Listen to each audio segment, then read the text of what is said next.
उपस्थित रामसेवक यादव जी, उपस्थित आदरणीय मदन सिंह कुपा जी, उपस्थित विश्वनाथ सिंह सेकर साहब, समाजवादी पार्टी के जिलाध्यक्ष भाई प्रदीप साहब बबलू जी, उपस्थित मेरे साथ बोर्ड में जिला सहकारी बैंक के उपाध्यक्ष भाई तेज सेंगर साहब, उपस्थित बहुत बहुत सम्मानित AR औरैया आदरणीय संजीव जी, और जिला सहकारी बैंक को निरंतर ऊंचाइयों तक पहुंचाने में और पूरी व्यवस्था को मेरे साथ मिलकर चाक चौबंद रखने में लगातार मदद कर रहे बैंक के GM आदरणीय राजीव कुमार जी और बैंक का समस्त प्रतिनिधि मंडल, जिनके प्रयासों से, जिनके सहयोग से लगातार बैंक का विस्तारीकरण के लिए हम लोग काम करते रहे। आज यहाँ ये वार्षिक बैठक हो रही है, मैं बेहद खुशी होती है बताते हुए कि जब बैठक हमने शुरू करी तो जितने भी हम लोगों को सुझाव आए, जितनी भी बातें आई, और पूर्व में भी पिछले साल जब बैठक हुई थी, कई सारी बातें कई हमारे डेलीगेट्स ने समितियों से, संघों से जो आए हुए अध्यक्ष उपाध्यक्ष थे, उन सब ने अपनी बातें रखी। मैंने उस समय भी एक बात ये कही थी कि जहां तक समिति या संघ के बिल्डिंग की बात है, तो आपको पता होगा जब समाजवादी पार्टी की सरकार रही, आदरणीय मंत्री जी के पास सहकारिता विभाग था, कई सारी समितियां इटावा और औरैया की जो बहुत जर्जर स्थिति में थी, उन समितियों को पुनः निर्माण कराने का काम अगर किसी सरकार में और किसी के मंत्रालय में देख रेख में हुआ तो आदरणीय सुभाष यादव मंत्री जी की देख रेख में ही। उसके बाद एक भी ईंट ये सरकार किसी समिति में लगाने में सक्षम नहीं रही। मैंने पूर्व में भी कहा था कि समितियों के सबके पास अपना खुद का खाता भी होता है, जो बिल्डिंग के रखरखाव के लिए भी उस खाते में पैसे रहते हैं। कई बार सचिव उन पैसों का इस्तेमाल कर लेता है, कई बार वो पैसे रह जाते हैं, जो अध्यक्ष होते हैं उनको इस बारे में संज्ञान में भी नहीं होता कि ऐसा कोई खाता है। तो कृपया करके जो भी समितियां, जो भी फंड है, क्योंकि आपकी सरकार नहीं है, आप विपक्ष में हो, कोई सरकार आपकी सहायता नहीं करेगी। अभी उपाध्यक्ष जी खुद ही बोल रहे थे कि 2017 से भर्ती नहीं हुई है। वास्तविकता ये है कि हजारों नहीं, सहकारिता क्षेत्र में मैं समझता हूं कम से कम 10 से 15 लाख पद रिक्त पूरे उत्तर प्रदेश में है, जिनको ये सरकार नहीं भर रही है। और ऐसे ही इटावा जिला सहकारी बैंक में भी हम लोगों को ये समस्या समितियों पे भी सचिवों को लेकर के आती है। AR साहब यहाँ उपस्थित है, इटावा AR साहब नहीं आ पाए, उनकी माता जी की तबीयत खराब थी, कमलेश वर्मा जी नहीं आ पाए। लेकिन हम लोग जब भी हम लोग की बैठक होती है, चाहे इटावा AR साहब हो या औरैया AR साहब हो, संजीव जी हो, हम लोग का प्रयास यही रहता है कि जो समितियां जो सब बंद हो गई किन्हीं भी कारणों से, और इसमें कारण ज्यादातर जो समिति पे बोर्ड या अध्यक्ष पूर्व में बने रहे, उन्होंने उसका फायदा अपने निजी तौर पे उठाया, जिसका नुकसान समिति या संघ को भुगतना, उसकी वजह से वो बंद हुए। अब अगर उसको चालू करना है तो आप देख रहे हो कि भारत सरकार कितने सारे नए नए कानून लेके आ रही है। उसको लागू करने में, उसका क्रियान्वयन करने में थोड़ा समय लगता है। इसीलिए जो समितियां चलने के लिए काफी समय से अध्यक्ष हो या उनका प्रतिनिधि मंडल हो, जो भी हम लोगों से आके मिलता है, हम लोग लगातार प्रयास करते हैं कि जो समितियां बंद हुई हैं उनको चालू करें। और मैं भरोसा भी दिलाता हूं कि काम में थोड़ी देर हो सकती है, लेकिन हम लोग निश्चित तौर पे जो समितियां बंद हुई थी उनको फिर से चालू करने का पूरा प्रयास करेंगे। और चालू ही नहीं, उनको बिजनेस भी देने का, ताकि वो अपना खुद के पैसे से खुद का बिजनेस कर सकें, अपने सचिवों की सैलरी निकाल सकें, अपने आप सक्षम हो सके। उसके लिए हम लोग निश्चित तौर पे प्रयास करेंगे। अभी जब बात हो रही थी तो ये बात भी, तो पिछले वर्ष 11,100 मेट्रिक टन लाने का काम किया। इसके लिए मैं एआर साहब को भी बधाई और धन्यवाद देता हूं।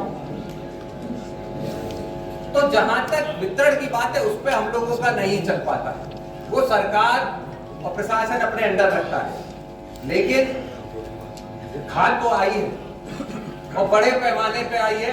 आप ये समझ लीजिए जो क्राइसिस हुआ था, अगर इतनी खाद नहीं आई होती तो इटावा में और अररिया में इतनी बड़ी क्राइसिस होती, लेकिन उसके बाद भी हम लोग लेके आए। जहां तक समितियां संघ की बात है, ब्रांचेस की हमारी बात है, बैंक की बात है, तो निश्चित तौर पे मैन पावर लगातार कम होती जा रही, कर्मचारी हमारे लिए कम होते जा रहे हैं। सचिवों के लिए इतनी समस्या होती है, बेचारे सचिव को कभी एक समिति पे भागता है, फिर अगले दिन दूसरी पे भागता है, 3-3, 4-4 समितियां कई बार हम लोगों को एक सचिव को देनी पड़ जाती है। वो कैसे काम करेगा?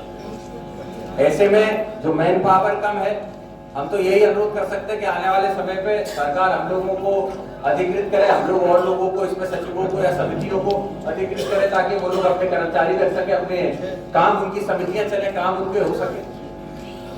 और जहां तक बैंक की बात है, तो पिछले साल में जो भी घटनाएं रही, उसकी वजह से बैंक को क्षति पहुंची है। ये हम पूरा अपने प्रतिनिधि मंडल की तरफ से, अपने बोर्ड की तरफ से, जीएम साहब की और पूरे बैंक की तरफ से इस बात की मैं अध्यक्ष के तौर पर जिम्मेदारी लेता हूं कि हमें क्षति पहुंची है पिछले घटना से। लेकिन ये भी पूरे बैंक के कर्मचारियों की तरफ से मैं भरोसा दिलाता हूं कि तय समय से पहले बैंक को एक बार फिर से वापस ट्रैक पे लाने का काम आप ही का ये बोर्ड, आप ही की ये समिति करने का काम करेगी। इसके लिए हम भरसक प्रयास कर रहे हैं। नए जैसा अभी एआर साहब बता रहे थे, निश्चित तौर पे जहां समितियों को जरूरत है, वहां हम बैंक्स को भी अब जरूरत है डाइवर्सिफिकेशन की। अब जो प्राइवेट बैंक है वो इतनी सारी सुविधाएं दे रहे हैं, इतनी सारी योजनाएं चला रहे हैं, ऐसे में एक कोऑपरेटिव बैंक को कॉम्पिटिट करना, तो उनके साथ में काम करने में समस्या होती है। तो इसीलिए हम लोग भी अब नई नई चीजों को, नई नई व्यवस्थाओं को अपनाने का प्रयास कर रहे हैं। आने वाले समय में आप देखेंगे एक विस्तारीकरण भी हम लोग प्रयास करेंगे बैंक का। हमारा प्रयास है कि कर्मचारियों की जो समस्याएं उनको भी हम सुने। इस मंच से मैं ये भी कहूंगा कि कई बार कर्मचारियों का सहयोग हमें नहीं मिलता और कई बार कर्मचारियों को समय पे हम लोग सहयोग नहीं दे पाते। लेकिन जहां मंशा की बात आती है, तो कर्मचारियों की भी लगातार मंशा है कि ये बैंक किसी भी तरीके से वापस अपने ट्रैक पे पहुंचे, क्योंकि सभी लोग बैंक से जुड़े हैं, कड़ी से कड़ी बंधी है। अगर ये संस्था आगे बढ़ेगी तो निश्चित तौर पर इसके कर्मचारी भी आगे बढ़ेंगे। इसीलिए आज इस बैठक में आप सब लोग यहाँ उपस्थित रहे, आपने अपना आशीर्वाद, सहयोग बांटते हैं, तो वो लोन सेव होता है, जबकि उनका वेतन से ये लोन करता है।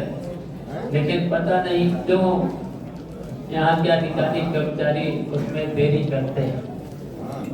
उनको तो बुला करके और उनको सुविधाएं देने का काम करना चाहिए। जंग बहादुर सिंह ने भी अपनी समिति के बारे में रखा, श्याम बाबू यादव ने भी अपनी समिति के बारे में, राजेश यादव ने भी, प्रबल प्रताप पाल उन्होंने भी अपने समिति के बारे में बहुत अच्छे सुझाव दिया है। हरिशंकर यादव जी ने भी, और इस तरीके से सुझाव आते रहना चाहिए। लेकिन देखिए, जिम्मेदारी तो समितियों की जिम्मेदारी तो वहाँ के अध्यक्ष और संचालक मंडल, वहाँ पर सचिव की भी अधिक जिम्मेदारी होना चाहिए कि वो समिति का सही से और समिति का काम ठीक से करे। किसानों को, जिससे किसानों का वो सब समिति पर विश्वास होना चाहिए कि हमें समय से खाद और बीज मिलेगा। दो ही है, खाद और बीज का तो है। अगर खाद और बीज समय से और लोनिंग समय से अगर किसान को मिल जाए और उसकी वसूली भी समय से हो जाए, तो समय हमेशा अच्छी चलेगी, उसमें मुनाफा भी समय को होगी। तो ये जिम्मेदारी है और देखभाल एआर साहब को करना चाहिए। एआर साहब की भी जिम्मेदारी है देखभाल याद साहब को भी करना चाहिए। समितियों में अधिक जिम्मेदारी तो याद साहब की भी है, तो इसकी देखभाल करना चाहिए कि उस सोसाइटी का सचिव ठीक से काम कर रहा है कि नहीं कर रहा। लेकिन आजकल आप देख ही रहे हो, भ्रष्टाचार चरम सीमा पर पनपा है, और भ्रष्टाचार चरम सीमा पर ये पनपा है कि भ्रष्टाचार तो ऊपर से चलता है, और जब आजकल तो ऊपर से चलकर के नीचे तक पहुंच गया है, तो उसकी वजह से दिक्कतें आ रही हैं। तो भ्रष्टाचार खत्म कैसे हो, भ्रष्टाचार पर रोक कैसे लगे? अगर भ्रष्टाचार पर रोक नहीं लग सकती है तो समितियां फिर इसी तरीके से, आपने देखा था आज के करीब 30 साल पहले जैसे जिला सहकारी बैंक की स्थिति खराब हुई थी, उसके बाद जब नेताजी सहकारिता मंत्री बने, पहले तो झोला किसके साथ रहता था? पूरी समेत झोले में रहती थी। लेकिन जब नेताजी कोऑपरेटिव मिनिस्टर बने तो उन्होंने समितियों को बनाया। हर न्याय पंचायत पे कम से कम समितियां बनी और वहां पर सचिव से लेकर के पूरी व्यवस्था कराई गई। लेकिन अभी भी आपने देखा संचालक मंडल का जो काम है नीतिगत फैसला लेना, लेकिन जिम्मेदारी किसकी है? अब इस जिला सहकारी बैंक की जिम्मेदारी सबसे ज्यादा हो जाती है जीएम साहब, और जीएम साहब के साथ साथ जो यहाँ के वरिष्ठ अधिकारी भी हैं, कई वरिष्ठ अधिकारी होते हैं अपने अपने जो उन्हें विभाग दिया जाता है, लोनिंग से लेकर के उनकी भी जिम्मेदारी होती है कि समितियां काम कर रही कि नहीं कर रही, लोनिंग ठीक हो रही कि नहीं हो रही, फिर उसके बाद वसूली हो रही कि नहीं हो रही। अगर ये सब व्यवस्था ठीक से चले तो बैंक अपने आप ठीक हो जाए। तो ये व्यवस्था ठीक चल रही थी, बैंक मुनाफे में थी।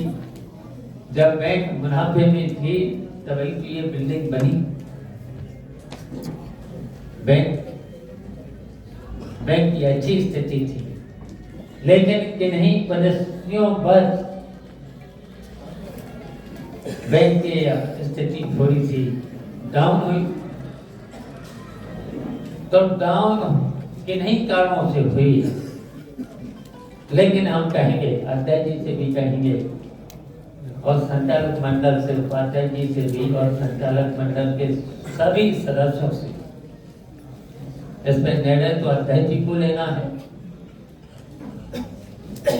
इसलिए कि जिन कर्मचारियों ने इस पर घोटाला किया है और जांच हो ही गई है, जो घोटाला किया है उन पर वसूली जरूर होना चाहिए, चाहे अध्यक्ष जी को,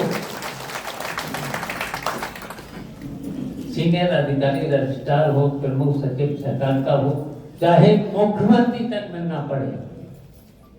जिन जिन लोगों ने घोटाला किया है उन पर वसूली हो जाना चाहिए। ये जनता का पैसा है, किसानों का पैसा है,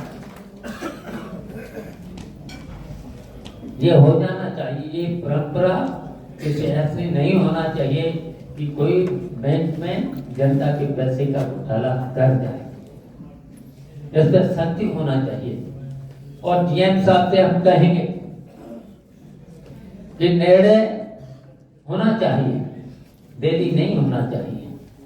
अगर संस्था के हित में या कोई अच्छे कर्मचारी हैं तो उनके अगर बैंक को इससे फायदा होना है तो निर्णय समय से हो जाना चाहिए। अगर समय से नहीं होता है, अगर देरी होती है तो संस्था का नुकसान होता है। यह सब भी कहते हैं अगर सचिव ठीक ईमानदारी से काम करता है, ब्रांच मैनेजर ठीक से काम करता है, अगर कहीं पर भी देरी करता है, समय से नहीं जाता है, समय से काम नहीं करता है, तो उस पर फिर कार्रवाई होना जरूरी है। हम इसलिए कहना चाहते हैं कि अध्यक्ष जी ने भी समय नहीं दे पाया, अब की बार वार्षिक बैठक की तैयारी का काम नहीं कर पाया, मैंने भी नहीं देख पाया, क्योंकि इतनी शादियां शायद हमने तो सुना नहीं था कि नवंबर और दिसंबर में इतनी शादियां, रोज निमंत्रण के साथ साथ एसआईआर भी चल रही, तो सब लोग बिजी हो गए।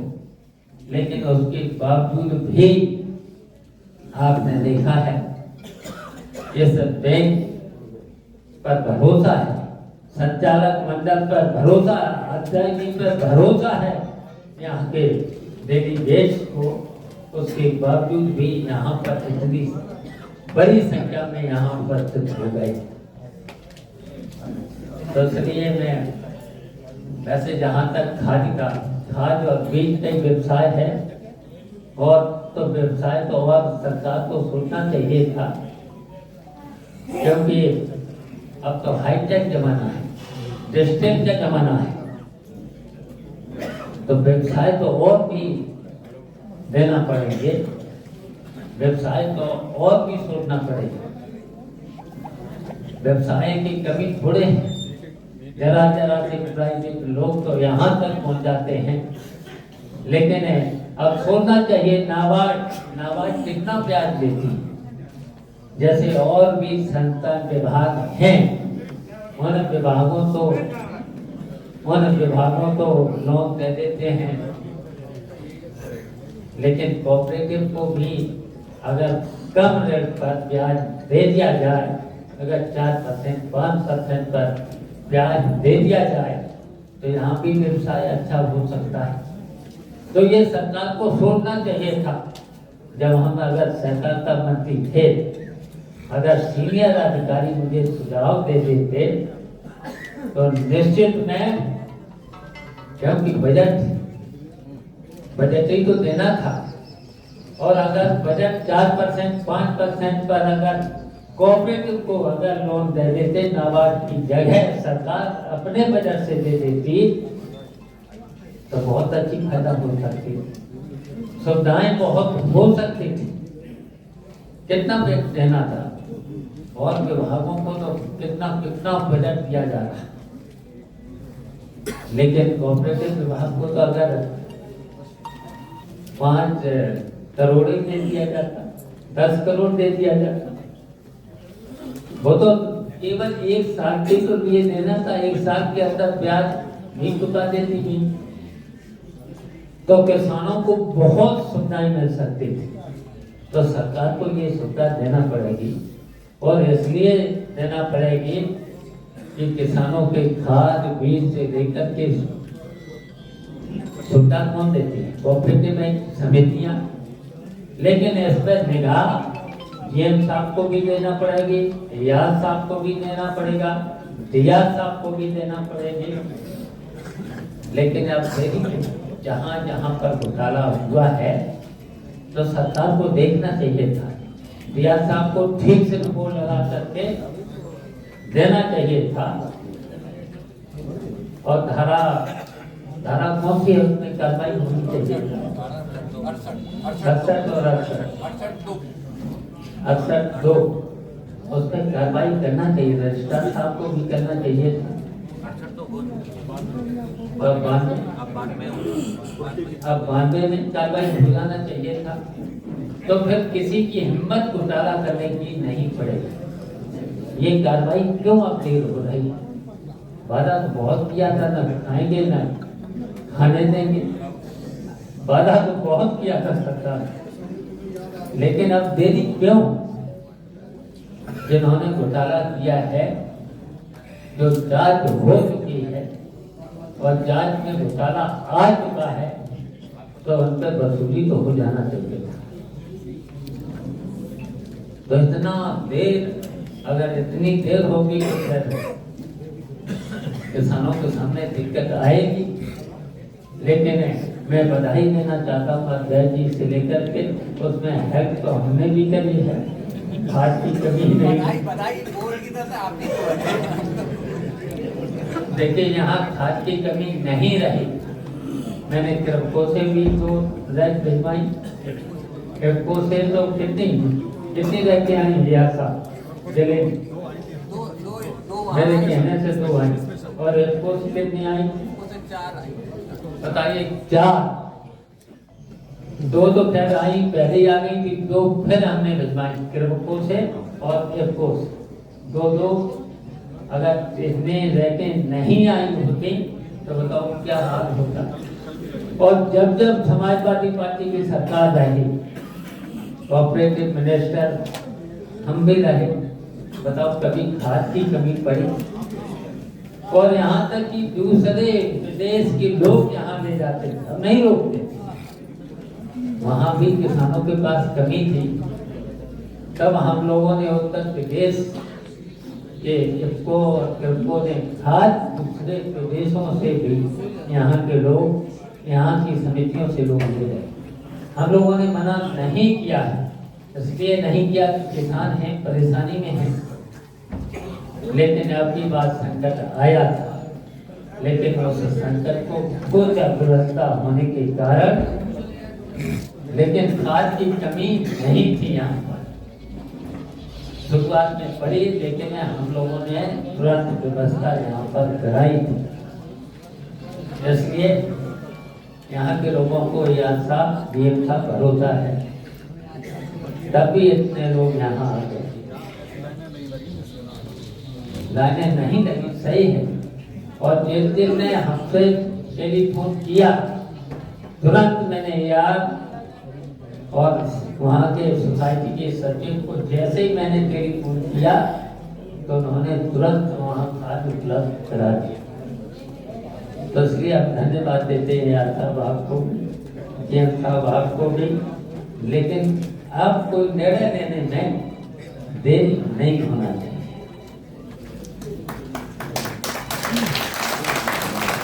बस ये बस, और क्या कहना, और कहना नहीं। की बैठक थी, किस तरह के महत्वपूर्ण फैसले लिए गए, क्या कुछ दिशा निर्देश दिए गए हैं इटावा और औरैया को लेकर भी? देखिए पूरे जिले के लोग वार्षिक जब बैठक होती है, जितने भी डेलीगेट बैंक में जो भी डेलीगेट होते हैं उनको सबको बुलाया जाता है। और देखिए यहाँ पर करीब लगभग 700 डेलीगेट उपस्थित हुए, तो उन्होंने अपने सुझाव भी दिए। तो उन सुझावों पर जरूर अमल होगा, और जितनी भी सोसाइटियाँ हैं उनको समय पर खाद समय से भी और किसानों तक उपलब्ध कराया जाए। ये यहाँ के संचालक मंडल और जेएम साहब की जिम्मेदारी है, और इसका निरीक्षण बीच बीच में एआर साहब की जिम्मेदारी है। तो दोनों जिलों के एआर और जेएम साहब और इटावा की जो जिला सहकारी बैंक है, समय से खाद पहुँचे, बीज पहुँचे और लोनिंग समय से हो जाए, फिर उसकी वसूली भी समय से हो जाए, तो बैंक अपने आप बहुत अच्छी चलेगी। बैंक में कर्मचारियों की कमी, सचिवों की कमी, उस पर क्या कहोगे सर? देखिए ये सरकार को निर्णय लेना चाहिए, भर्तियाँ कराना चाहिए जहाँ जहाँ कमी है। यूपी में प्रदेश, और अगर नहीं करा पाते हैं तो संचालक मंडल को अधिकार दे दें, तो वो अपने स्तर से जो भी क्वालिफाइड लड़के हैं लड़कियां हैं, तो वो रख करके उस पर काम ले लेंगे और बेरोजगारी भी दूर होगी। यूपी में प्रदेश अध्यक्ष को लेकर तमाम चर्चाएं और राजभर जो अलग से चुनाव लड़ने की बात कर रहे हैं, तो एनडीए की फूट देखी जा रही है, क्या कहेंगे? आप क्या चाहते हैं? एनडीए में कुछ हो जाए, यही तो चाहते हो? तो आपकी जिम्मेदारी है ऐसी न्यूज भेजो जो फूट पड़ जाए। लेकिन राजभर ने कह दिया कि पंचायत का जो चुनाव वो अकेले लड़ेंगे। तो वो उनका दल, उनके राष्ट्रीय अध्यक्ष वही तो निर्णय लेंगे जी, हम थोड़े ले लेंगे। आजकल थानों में और तहसीलों में लगातार भ्रष्टाचार हो रहा है, बिना पैसे के कोई काम नहीं हो रहा है, आवाज़ भी आप लगातार उठा रहे हैं, तो किस तरीके से आप देख रहे हैं? ये जब से भारतीय जनता पार्टी की सरकार आई तब से भ्रष्टाचार बढ़ा है और मेरी समझ में तो 10% ब्याज वो 10% बढ़ा है, रुका नहीं है। जबकि सरकार ने वादा किया था भ्रष्टाचार रोकेंगे, लेकिन भ्रष्टाचार कहाँ से बढ़ता है? ऊपर से। और फिर सही में ये जो सरकार है भारतीय जनता पार्टी की सरकार, ये जनता की सरकार नहीं है, लोकतंत्र नहीं है सरकार, ये पूंजीपतियों की सरकार है। पूंजीपतियों के सारे पर सरकार चल रही है, पूंजीपतियों को सुविधा देती है, यहाँ गरीब जनता को और किसानों को सुविधा नहीं देती। तो इसलिए ये भ्रष्टाचार ऊपर से आ रहा है। इटावा में खनन माफियाओं के हौसले बुलंद हैं, एक पहाड़ खोद दिए गए। अखिलेश जी ने भी ट्वीट किया, तो उसके बाद यहाँ के सांसद ने भी आवाज़ उठाई है, फिर भी खनन नहीं रुक रहा है, अवैध खनन। देखिए, अवैध खनन चल रहा है और मैंने तो देखा है कि जो किसान, जबकि अधिकार है कि किसान अपनी खेत से अपने काम के लिए, जो कि कभी कभी अपनी खेत को ठीक करता है, समतल करता है, उस पर भी खनन के अधिकारी मिल करके और पुलिस के लोग मिल करके उनमें ठगने का काम करते हैं। मुझसे कई शिकायतें आई हैं और कई बार ये मामला विधानसभा में उठा है। अगर किसान अपनी ट्रैक्टर ट्रॉली से, बैलगाड़ी से अपने प्रयोग के लिए अगर मिट्टी लाता है तो उस पर न तो खनन अधिकारी को उस पर कोई दंड नहीं देना चाहिए, कोई जुर्माना नहीं देना चाहिए, तब भी खुलेआम इस पर रोक नहीं है, रोक लगना चाहिए। अब की बार अगर कोई बात आएगी या कहीं से हो रख देना तो हम विधानसभा में ये मामला उठाएंगे। अच्छा, जिस तरह से सरकार SIR करा रही है, अब समय भी बढ़ा दिया, घुसपैठियों को निकालने की बात कर रही है, बुलडोजर भी चला रही है झुग्गियों पर, तो फिर क्या कहेंगे? कहीं पे बुलडोजर चला रही? झुग्गियों जो रोंगड़ियों बता के, घुसपैठी बताकर ये जांच चल रही है जो हर जिले में। ये देखिए, घुसपैठियों के नाम पर आप तो देख ही रहे हो कि अल्पसंख्यक लोगों पर जो मुसलमान हैं, मुसलमानों के साथ साथ और भी बिरादरियां हैं जो करीब सैकड़ों सालों से यहाँ पर बसे हुए हैं, आधार कार्ड भी है, वोटर लिस्ट में नाम भी है, उनको घुसपैठिए तो वो नहीं है। और कौन लोग कहते हैं जो आज़ादी की लड़ाई में वो देश के साथ नहीं थे। अब और वो लोग जो आज़ादी की लड़ाई में साथ थे उन्हें घुसपैठिए बता रहे हैं। चाचा जी, अभी SIR का मामला चल रहा है, एक अभी मामला आज ही आया है कि एक व्यक्ति जो अभी जीवित है उसे मृत घोषित कर दिया गया है। तो देखिए, अगर वो नाम मुझे दे देना, अगर जीवित है तो उसका नाम होना चाहिए। कहीं न कहीं BLO की ये कमी नहीं हो। SIR गाँव में नहीं पहुंच पा रहे चाचा जी, बड़ी समस्या है। गाँवों में ये स्थिति है कि वोट SIR फॉर्म ही नहीं मिल रहे, लोगों की शिकायत है। तो ये मुझे आज ही बता दो, कल तक बता दो। हमें डीएम साहब से और एसडीएम से वो बात रखेंगे। वो जिम्मेदारी तो आपकी थी, अगर डीएम को बता देते, डीएम साहब तक ये आवाज़ पहुंचा देते, सूची दे देते, तो उस पर नाम जरूर जुट जाता। समाजवादी पीडीए को रोकने के लिए बीजेपी अब ओबीसी वर्ग का एक प्रदेश अध्यक्ष बनाने जा रही है, ऐसी चर्चाएं, क्या कहेंगे इसको? देखिए, भारतीय जनता पार्टी पीडीए से घबराई हुई है, इसलिए इस तरीके के काम भारतीय जनता पार्टी करती है। कब सीट को लेकर काफी चर्चाएं हैं। देखिए, उस पर जांच करा करके उस पर कार्रवाई करना चाहिए। सरकार की जिम्मेदारी है। सरकार ने तो बहुत वादे किए थे, न खाएंगे न खाने देंगे। तो इस तरीके के जो भ्रष्टाचार हो रहे हैं उस पर सरकार को तुरंत निर्णय लेना चाहिए।